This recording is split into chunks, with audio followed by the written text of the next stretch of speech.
The gaming medium is uniquely situated to get cool shit popping off. You can have intense shows of skill and strength in movies and books, but when you see it in a game, it's actually happening. While the fictional robot ninjas are not actually slicing each other apart, the player actually is making the decisions that lead to narrow dodges and big damage. How can games make its happenings as happening as possible? How much should we value the more lizard-brained dopamine mind hacks? And how often can cool shit happen before it becomes mundane? The spectacle is a big selling point from games coming out of NetherRealm like Mortal Kombat and Injustice, but you'll quickly grow tired of them after a couple hours. Long intros, fatalities, supers, clashes, and transitions are pretty cool the first few times, but once you've seen them, there's no more value behind them. There's not any mind game or execution to it, so it's just a cutscene and a lull in the action.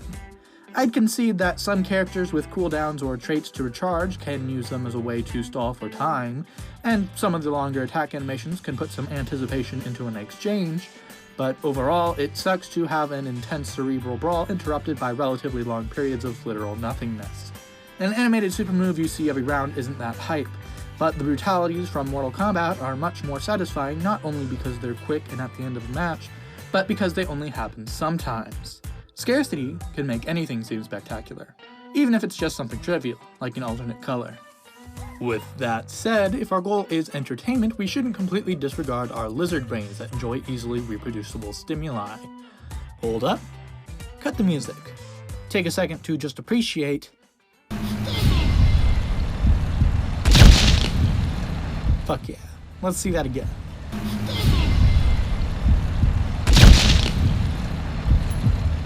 Hell yeah! At the risk of pedantry, let's break down what we're looking at here in an attempt to bottle and eventually replicate it. MGS is a stealth game, which means most play will be avoiding making contact with hostiles. But that just means those few interactions you have with the NPCs are critical crossroads for how you're going to be playing further on. Botch a shot and you're going to have to improvise with more difficult enemy AI, but if you land a shot, you're rewarded with continued stealth and that delicious sound effect.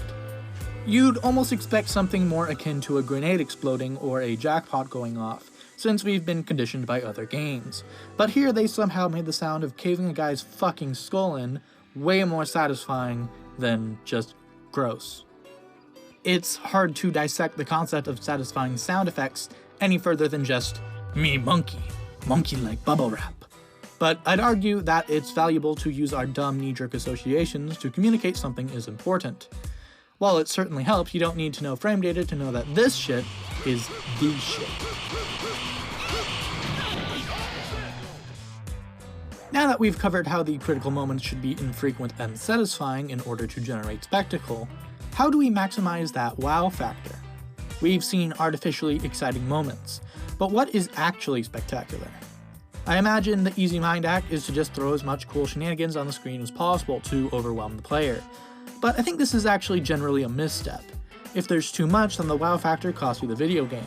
And if it's manageable, then the player will acclimatize and we're back to square one.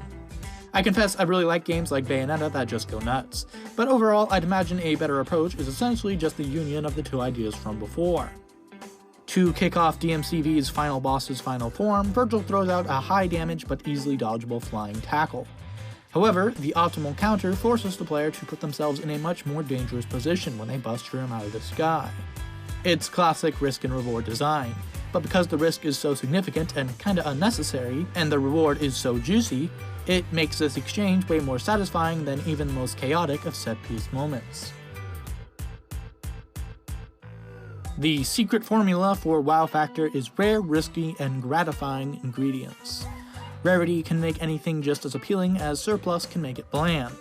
Risky plays can get the hype going, so it's essential to incentivize them. And when in doubt, a little lizard brain shorthand can help tell the player they're doing something significant. We are yet to invent giant mechas to suplex.